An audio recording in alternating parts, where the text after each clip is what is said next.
saudara yang kasih Tuhan. Yuk, pagi ini kita membuka dari 1 Raja-Raja pasal yang ke-12 ayat 1 sampai dengan ayat yang ke-11. Cukup banyak ya. Kita akan melihat cerita bagaimana kerajaan Salomo yang sangat besar dan kokoh itu akhirnya menjadi terpecah ketika kepemimpinan dilanjutkan kepada Rehabeam anaknya. Kita lihat dari ayat yang pertama, kemudian Rehabeam pergi ke Sikem sebab seluruh Israel telah datang ke Sikem untuk menobatkan dia menjadi raja. Segera sesudah hal itu kedengaran kepada Yerobeam bin Nebat, pada waktu itu dia masih ada di Mesir, sebab ia melarikan diri ke sana dari hadapan Raja Salomo, maka kembalilah ia dari Mesir. Orang menyuruh memanggil dia, lalu datang Yerobeam dengan segenap jemaah Israel dan berkata kepada Rehabeam, ayahmu telah memberatkan tanggungan kami, maka sekarang ringankanlah pekerjaan yang sukar yang dibebankan ayahmu dan tanggungan yang berat yang dipikulkannya kepada kami, supaya kami menjadi hambamu. Saudara, kerajaan Salomo nanti akhirnya terpecah menjadi 2, yaitu 10 dipegang oleh Yerobeam yang dulunya adalah pegawai yang sangat multi talent pada zaman Salomo. Kemudian yang sisanya dipegang oleh Rehabeam. Nah, sekarang saya akan mengajak, ini masih belum pecah ya. Tetapi apa yang menjadi titik awal penyebab perpecahan kerajaan ini? Dan saya berdoa bahwa melalui pelajaran yang kita bisa tarik dari pengalaman ini, saya berharap bahwa kita akan bisa membangun kerajaan yang kokoh. Saya berdoa bahwa Voice of Worship juga akan menjadi kokoh dan rumah tangga akan menjadi kokoh. Kita akan lihat, kita akan belajar prinsip yang terkandung di dalamnya ya. Ayat yang kelima, tetapi ia menjawab mereka, pergilah sampai lusa, kemudian kembalilah kepadaku, lalu pergilah rakyat itu. Sesudah itu Rehabeam meminta nasihat dari para tua-tua yang selama hidup Salomo mendampingi Salomo ayahnya, katanya, apakah nasihatmu untuk menjawab rakyat itu? Rehabeam sudah melakukan langkah awal yang bagus. Bagaimana sih aku harus membangun kerajaan ini supaya kokoh juga seperti pada zaman Salomo dan pada zaman Daud. Jadi dia meminta nasihat bagaimana untuk membangun kerajaan yang kokoh.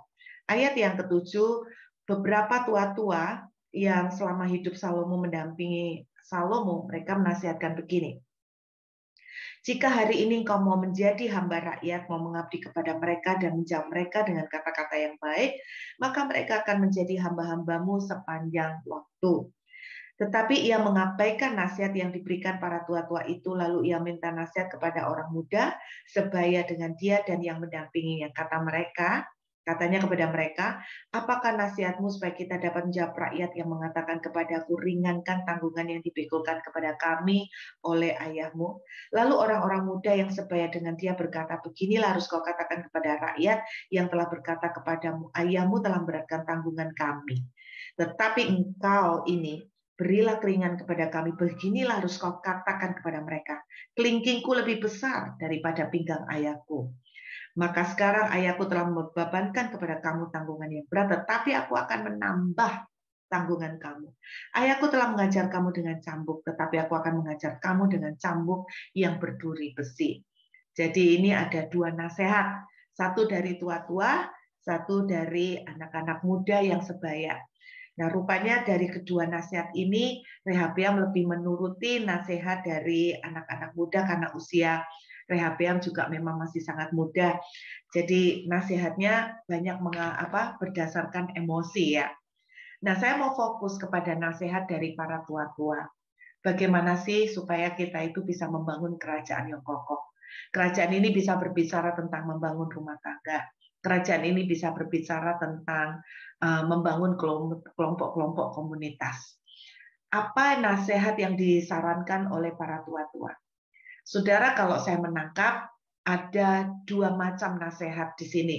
Walaupun ada 3, tetapi saya menangkap itu yang 1 dan 2 hampir sama ya. Yaitu nasihat yang diberikan adalah begini, saudara. Yuk kita lihat kembali ayat yang ke-7. Perhatikan.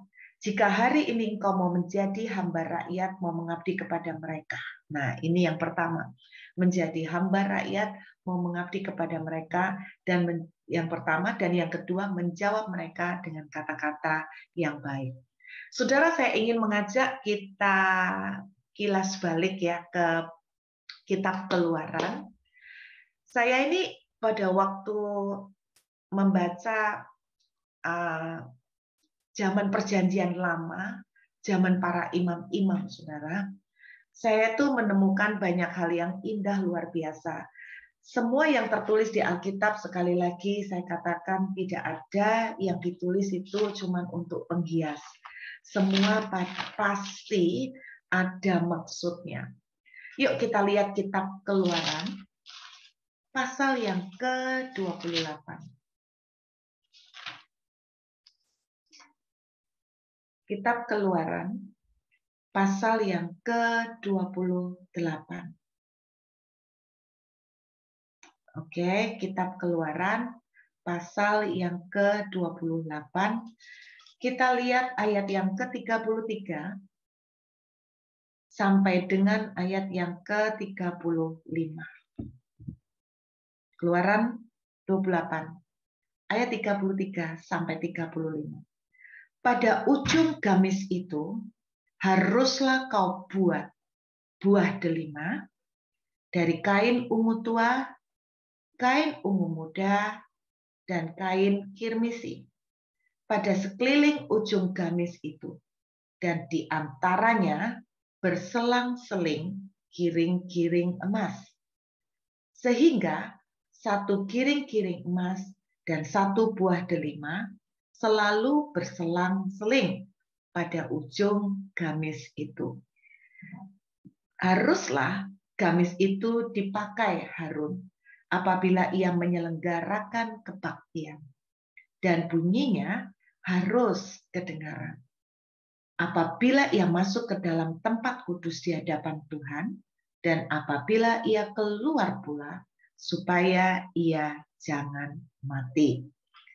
Saudara, kalau membaca pakaian dari para imam, ternyata setiap bagian dari pakaian imam itu adalah mewakili dosa tertentu. Jadi artinya imam itu kan pada zaman perjanjian lama dipakai untuk menjadi perantara, kan gitu. Yesus adalah perantara bagi kita. Pada waktu imam itu menghadap Tuhan, setiap bagian yang ada di badan imam, yang nempel di baju imam, semuanya itu mewakili untuk dosa-dosa tertentu. Jadi ada yang mewakili untuk dosa persinahan, ada yang mewakili untuk minta pengampunan dosa keserakahan. Jadi setiap bagian imam, baju imam itu punya pengertian. Nah, dalam kitab Keluaran pasal 28 yang baru kita baca, ini lebih berbicara tentang satu bagian yang ada di bagian bawah, yaitu gamis. Sepintas kalau kita lihat itu kayak apron ya. Apron, jadi apron itu kayak baju masak, tapi yang bagian bawah, saudara, itu namanya gamis. Dan di bagian bawah itu, Tuhan mengatakan melalui Musa pada waktu di dalam kitab Keluaran, disuruh membuatkan giring-giring emas, terus diseling-seling dengan buah delima, bukan buah delima beneran, tapi dibuat seperti jumbai. Kalau di perjanjian baru, kisah wanita pendaran menjamah jumbai, nah itu dibikinkan bentuk buah-buahan delima. Jadi sebetulnya lebih ke bentuk jumbai ya, seperti jumbai biasa gitu. Nah itu berselang-seling dengan giring-giring emas. Giring-giring emas itu lonceng atau bel. Jadi itu berselang-seling. Nah buah delima, hiasan delima yang di setiap samping dari bel ini terdiri dari 3 warna. Itu semua ada artinya loh, saudara. Ternyata keren banget ya. Mempunyai 3 warna, yaitu kain ungu tua, dari kain ungu muda, dan warna kain kirmisi itu dari 3 warna, ungu tua, ungu muda, dan merah tua. Dan saudara, jumlah dari buah delima dan jumlah lonceng atau jumlah belnya berarti sama. Nah, ketika saya membaca ini, Anda perhatikan, setiap kali imam masuk, bunyi bel itu harus bunyi. Wah, haleluya, wajah saya kok jadi cantik. Puji Tuhan. Saudara enggak usah terdistrek ya. Saudara dengarkan firman aja. Oke. Jadi pada waktu imam itu masuk ke ruang Maha Kudus, masuk ke hadirat Tuhan, imam itu pokoknya lonceng itu harus bunyi. Sebab kalau lonceng itu tidak bunyi berarti tandanya imam itu mati. Makanya kalau imam itu masuk ke ruang Maha Kudus, imam itu mesti dipasangin tali di pergelangan kaki. Karena orang tidak boleh masuk ke ruang Maha Kudus karena sangat kudus. Jadi kalau imam itu melakukan dosa, maka imam itu akan mati. Dan ketika imam itu mati, maka orang-orang yang di luar tidak dengar bunyi loncengnya, kan tidak dengar, oh berarti ini mati. Karena kan tidak bergerak. Berarti ketika imam ini mati, maka yang mereka lakukan, mereka harus menarik tali itu. Jadi itu cara mereka menarik keluar imam. Itu yang terjadi. Makanya saudara, dalam perjanjian lama saya baru ngerti bahwa dalam perjanjian lama banyak sekali setiap tahun, istilahnya banyak sekali jumlah imam yang mati di dalam Shekinah Glory. Jadi di perjanjian lama tidak keenakan juga ternyata jadi imam Lewi, karena banyak sekali jumlah imam Lewi yang mati, bukan mati karena kasus pemberontakan seperti zaman Korah, Datan, dan Abiram, tapi banyak dari mereka itu yang mati di dalam menjalankan keimaman mereka, karena ketika mereka salah, mereka berdosa, mereka tidak kudus, maka imam itu akan mati. Jadi serem juga ya. Makanya saudara, kita hamba-hamba Tuhan pasti tuntutannya akan lebih daripada orang-orang yang tidak ngerti. Kalau semakin banyak kita tahu, semakin banyak pula tuntutannya. Itu pasti, itu konsekuensinya. Nah, jadi kembali lagi bicara tentang giring-giring emas atau lonceng, ini harus bunyi. Kalau bunyi, itu berarti hidup. Kalau tidak bunyi, berarti mati. Nah, yang saya mau bagikan adalah arti istilahnya giring-giring emas dan delima. Saudara, delima salah satu arti yang pertama, delima, yuk kita lihat dari kitab Hagai. Kita baca dari kitab Hagai, Bapak Ibu ya. Hagai pasal yang kedua. Kita lihat kitab Hagai pasal yang kedua. Kita lihat ayat yang ke-20. Kitab Hagai pasal 2 ayat 20. Apakah benih masih tinggal tersimpan dalam lumbung, dan apakah pohon anggur dan pohon ara, pohon delima dan pohon zaitun belum berbuah? Mulai dari hari ini aku akan memberi berkat. Pohon delima seringkali dipakai oleh Alkitab.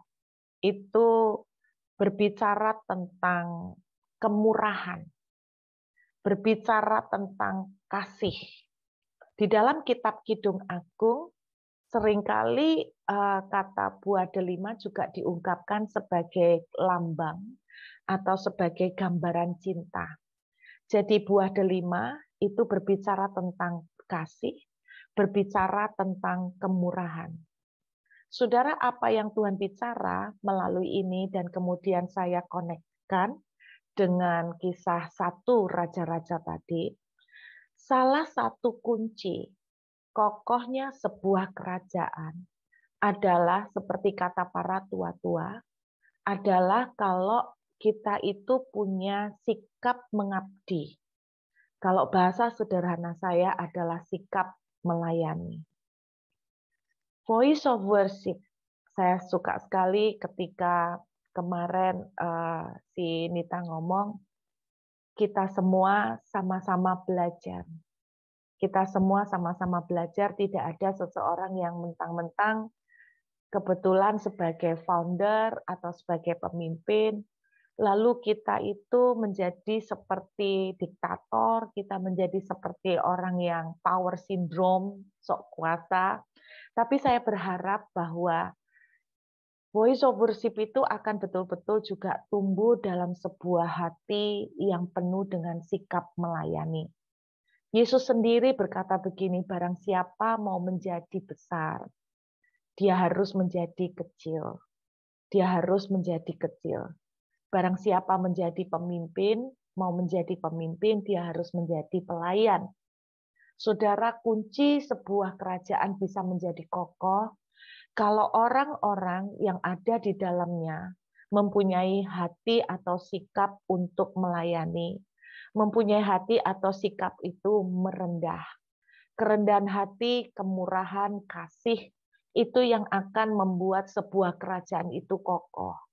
Rumah tangga tidak akan kokoh kalau seorang istri punya sikap mentang-mentang, mungkin kalau istri yang kerja, suami tidak ada pekerjaan, terus istri mentang-mentang ngatur suami. Sebuah rumah tangga tidak akan bisa kokoh kalau dua-duanya sama-sama keras, tidak punya hati memberikan kemurahan, tidak punya hati memberikan sikap untuk ngerendah. Saudara bicara tentang kemurahan, itu bukan cuma soal keuangan. Bicara tentang kemurahan itu juga soal ngampunin. Bicara tentang kemurahan itu soal ya memberikan kemurahan hati. Saudara, ini bukan cuma bicara tentang kerajaan atau sebuah komunitas doang, tapi dalam hidup kita pribadi. Sebuah pribadi akan menjadi kokoh. Kehidupan saudara dan saya, pelayanan kita, karir kita, apa saja yang kita sentuh akan menjadi kokoh. Apa saja yang kita bangun, baik kita sedang membangun karir, itu akan menjadi kokoh kalau kita itu punya attitude dengan kerendahan hati. Kalau kita itu punya attitude dengan kemurahan. Kalau kita itu punya attitude dengan sikap melayani. Saudara, saya ingat Tuhan berkata begini, kalau kamu ditampar pipi kananmu, kasih pipi kirimu. Saya percaya inilah kunci bagaimana kita itu akan menjadi seseorang yang kokoh. Prestasi karir kita itu akan menjadi kokoh. Saya pernah ngomong sama saudara-saudara di sini, kita tidak perlu klarifikasi. Amin, saudara. Klarifikasi, tidak perlu kita tuh keluarkan kata-kata pembelaan, seakan-akan kita itu mencari teman untuk dukung. Dulu pernah saya lakukan, saya pernah sampai pakai satu kali, saya khotbah di mimbar, saya menceritakan tentang apa yang saya alami dan saya menceritakan serangan-serangan yang dilakukan oleh si A, si B kepada saya. Saya ceritakan di mimbar dan saya bersyukur gembala dari gereja tersebut setelah kebaktian selesai dia menghampiri saya dan dengan penuh kasih dia berkata, Ibu, kalau saya boleh mau kasih masukan, jangan pakai mimbar untuk menceritakan kepahitan, jangan pakai mimbar untuk menceritakan fitnahan-fitnahan orang, jangan pakai mimbar untuk menceritakan keburukan dari orang lain yang meneror Ibu. Saya bersyukur saya mengalami, saya ditegur seperti itu, saudara. Saya belajar dari pengalaman itu bahwa ketika kita itu tidak perlu klarifikasi, tetapi kita tetap dengan sikap hati melayani, kita ditampar pipi kanan, ya udahlah kita kasih pipi kiri. Artinya itu saya percaya gini, bukan cuma sekedar bicara tentang ngalah, bukan sekedar bicara kalau kita ditampar pipi kanan, kita kasih pipi kiri, itu artinya kita berbicara tentang memberikan kemurahan. Memberikan kemurahan. Saudara, jadi artinya bahwa kalau kita dirasanin orang, kalau kita dijelekin orang, kalau kita difitnah orang, mari kita belajar punya hati yang oke lah, cincai lah, kasih deh, whatever apa yang mereka katakan, dan kita terus berprestasi. Saudara, seperti saya pernah bilang, klarifikasi yang paling powerful adalah dengan cara berprestasi. Mari saudara, pelayanan kita akan tetap kokoh saat kita itu tetap punya hati itu, kasihlah kemurahan. Kita terus berkarya buat Tuhan. Saya percaya makin lama kita akan makin naik, makin lama kita akan makin diberkati. Itu yang pertama. Jadi lonceng itu akan tetap hidup. Dan satu lagi, saudara, pada pakaian dari imam ada sebuah keunikan juga bahwa ketika lonceng itu bersentuhan dengan buah delimanya, jadi lonceng, maka bunyinya akan semakin keras. Bunyinya akan semakin keras. Nah, saudara dengar baik-baik. Ketika lonceng itu bersentuhan dengan buah delimanya, bunyinya akan semakin keras. Hidup kita akan semakin kuat berbicara. Saat hidup kita selalu berjalan dalam sikap kerendahan hati. Hidup kita akan makin keras berbicara di hadapan Tuhan dan di hadapan orang lain. Akan menjadi semakin hidup saat kita berjalan dengan hati penuh dengan kasih dan kemurahan. Amin. Hal yang kedua, saudara ya, buah delima ternyata menurut Talmud, oke, menurut Talmud ternyata gamis yang dipakai oleh imam itu untuk membawa pendamaian terhadap kepada Tuhan terhadap dosa-dosa mengenai dosa-dosa manusia yang berhubungan dengan lidah. Nah, gamis sendiri dipakai oleh imam itu untuk mewakili memohon pengampunan dosa atas kejahatan lidah. Itu gamis. Dan ternyata saudara, buah delima itu punya 3 warna. Ungu tua, ungu muda, dan warna merah tua. Menurut kitab Talmud, itu adalah gambaran. Gambaran dari 3 hal, yaitu pembicara yang bicara, dan yang kedua yang dengar, dan yang ketiga yang dirasani, yang dibicarakan atau topik yang dibicarakan. Jadi 3 warna itu mewakili pembicara yang bicara, yang dengar, dan yang ketiga yang dibicarakan. Jadi 3 hal. Nah, saudara, apa artinya bahwa lonceng itu akan berbunyi saat bersentuhan dengan buah delima? Artinya itu begini, bahwa hidup kita itu akan menjadi hidup saat betul-betul lidah kita juga dijaga dengan benar. Para tua-tua memberikan nasihat kepada Rehabeam, dengarkan. Jika kamu berkata-kata dengan baik, maka kerajaanmu akan kokoh. Jika kamu berkata-kata dengan baik, maka rakyat itu akan mengabdi kepada kamu selama-lamanya. Anda perhatikan, kenapa banyak komunitas pecah? Pasti penyebabnya di 2 ini. Yang pertama, karena ada arogan. Tidak ada hati ngelayani ngendek. Dan yang kedua, karena pasti ada masalah omongan. Perhatikan, komunitas pecah, gereja banyak pecah karena 2 ini. Nasihatnya kelihatannya cuma 2 tapi powerful. Kalau engkau mau rumah tanggamu kokoh, maka Anda harus betul-betul menjaga mulut. Kenapa banyak perceraian terjadi? Karena mulut. Karena suami merasa istri cerewet, nggak bisa menghormati, mulut lagi. Kenapa perceraian terjadi? Karena istri merasa suami kasar omongannya. Lama-lama nggak tahan, mulut lagi, saudara. Banyak perpecahan terjadi karena mulut.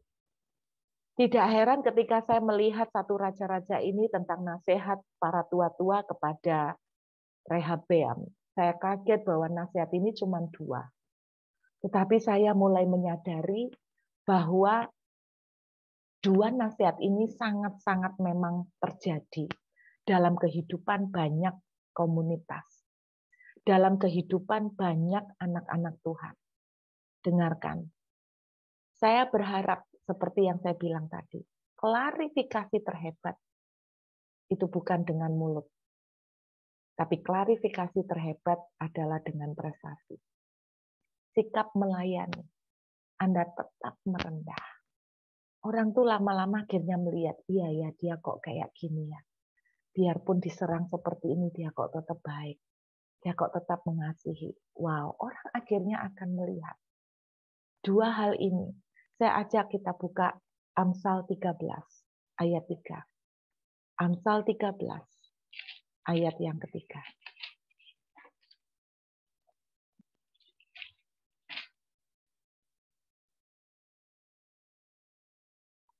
Perhatikan, Amsal 13 kita lihat dari ayat yang kedua ya. Dari buah mulutnya, seseorang akan makan yang baik. Nah, buah delima itu mewakili soal mulut. Oke. Jadi lonceng itu akan berbunyi kalau kita punya mulut yang baik. Perhatikan ayat yang ketiga dari Amsal 13. Siapa menjaga mulutnya akan memelihara nyawanya. Imam itu akan tetap hidup kalau dia menjaga mulutnya. Siapa yang lebar bibir akan ditimpa kebinasaan. Sekali lagi saya bilang, lonceng itu bunyi, tanda imamnya hidup. Dan tidak kebetulan kalau didampingi dengan buah delima. Artinya, salah satu faktor yang akan membuat lonceng itu hidup adalah kalau kita menjaga mulut. Buah delima bicara tentang mulut. Amin. Saya ingat cerita Imam Zakaria, itu bersyukur banget loh, masih ada kemurahan. Pada waktu dia masuk menghadap hadirat Tuhan, dia kebetulan bertugas pada saat itu. Dia istilahnya tidak percaya dengan Tuhan. Dan dia ngomong, bagaimanakah mungkin hal itu akan terjadi? Masih bersyukur dia itu tidak mati loh Bapak Ibu. Dia tidak mati kalau udah kena di zaman perjanjian lama. Dia mati, saudara. Tapi dia tidak mati. Tapi apa yang terjadi Anda ingat? Malaikat Tuhan membuat mulut dari Zakaria bisu. Betul? Nah, imam itu akan tetap hidup kalau kita menjaga mulut. Kerajaan akan kokoh kalau kita bisa berkata-kata dengan baik. Komunitas itu akan kokoh kalau orang-orang di dalamnya hati-hati betul-betul jaga mulut. Saya tahu orang-orang Surabaya tertentu kalau guyon itu kadang-kadang bahasa Jawanya itu sampai memel. Sampai memel itu sampai parah.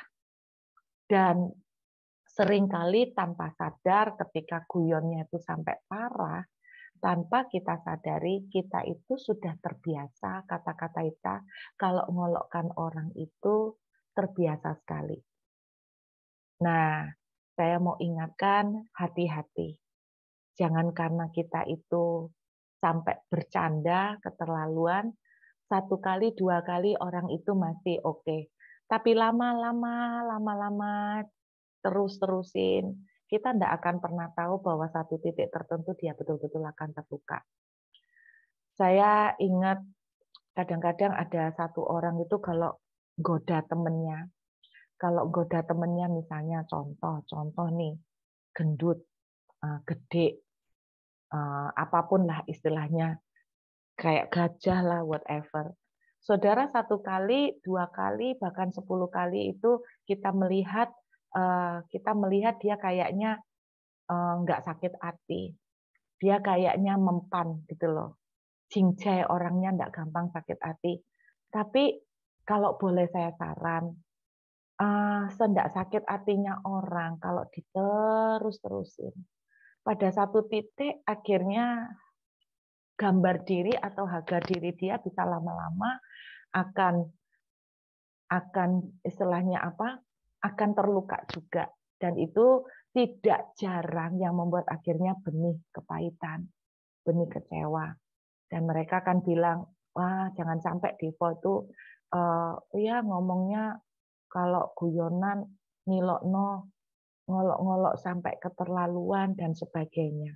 Jadi saya berharap saya membaca di chatting, di chat room, langsung membahas soal Agni. Saya nggak tahu sih kalau soal Agni memang gimana, tapi memang Agni itu saya lihat mukanya Agni itu soalnya muka yang sabar banget ya. Jadi ini tipe-tipe yang gampang dibully gitu loh. Jadi saya berdoa teman-teman yang di onsite, yang sering ketemuan, sesabar-sabarnya Agni, sesabar-sabarnya dia gampang dibully. Saya berharap jangan diterus-teruskan, keterusan, kasihan juga. Mari kita itu dengan kata-kata yang baik, kita itu membangun, kita itu memuji, kita itu kasih komplimen gitu loh ya, daripada kita terus ngolok dia. Ya puji Tuhan memang tipe kayak Agni itu nggak gampang sakit hati. Puji Tuhan. Tapi yang lain walaupun tahu dia nggak gampang sakit hati ya jangan keterlaluan toh ya. Dalam arti mbok ya orang itu bagaimanapun manusia itu dari sononya itu dilahirkan diciptakan Tuhan itu butuh pujian. Saudara kan butuh dipuji, mbok ya dikasih gitu. Saya berdoa ini akan membuat kita tuh akan semakin kuat. Kita tuh akan membuat semakin kokoh, saudara. Kalau orang itu dikuatkan dengan pujian, kan makin kokoh, tuh, saudara. Ya kan, betul? Amin. Kan makin kokoh. Jadi kita masing-masing akan menjadi semakin hidup saat hidup kita punya hati merendah. Apapun yang terjadi, mari kita ngambil sikap merendah, ngalah, melayani. Dan yang kedua, mari kita berkata-kata dengan baik, sehingga keluarga kita akan kokoh. Anak-anak, suami, istri akan kokoh. Yuk, kita berdoa menghampiri Tuhan. Mari kita siapkan hati untuk perjamuan tubuh dan darah. Terima kasih Tuhan Yesus buat kasih setiamu pagi hari ini. Mari sama-sama saudara kita angkat roti di tangan kanan kita. Inilah tubuhmu yang dipecah-pecah bagi kami. Kami bersyukur Tuhan, kami tidak memerlukan imam perantara yang setiap waktu harus menghampiri Engkau. Tetapi melalui pengorbanan dan kematian Yesus, kami setiap saat menghampiri Engkau. Menghampiri tata kasih karuniamu dengan keberanian. Inilah tubuhmu yang dipecah bagi kami, tubuh yang menebus kami dari segala penyakit, tubuh yang membangkitkan, tubuh yang menghidupkan kami kembali. Saat kami makan, kami percaya kami telah menang, kami telah diberkati. Kami makan dengan iman. Di dalam nama Yesus, mari kita makan dengan syukur. Haleluya.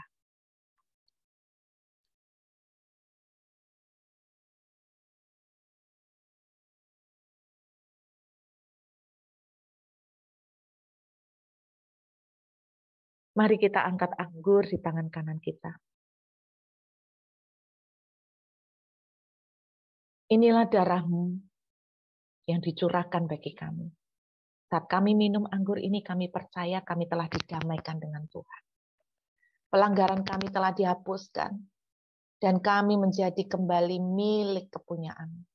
Kami menjadi milik kesayangan. Saat kami minum anggur ini, kutuk telah dipatahkan. Dosa telah diampuni. Dan kami menjadi milik kepunyaanmu sendiri. Kami minum dengan percaya. Di dalam nama Tuhan Yesus, mari kita minum dengan iman. Haleluya.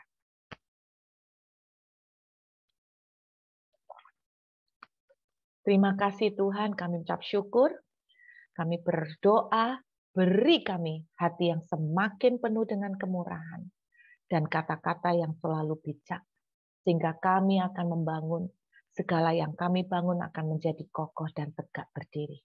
Terpujilah nama-Mu Tuhan, di dalam nama Yesus. Amin.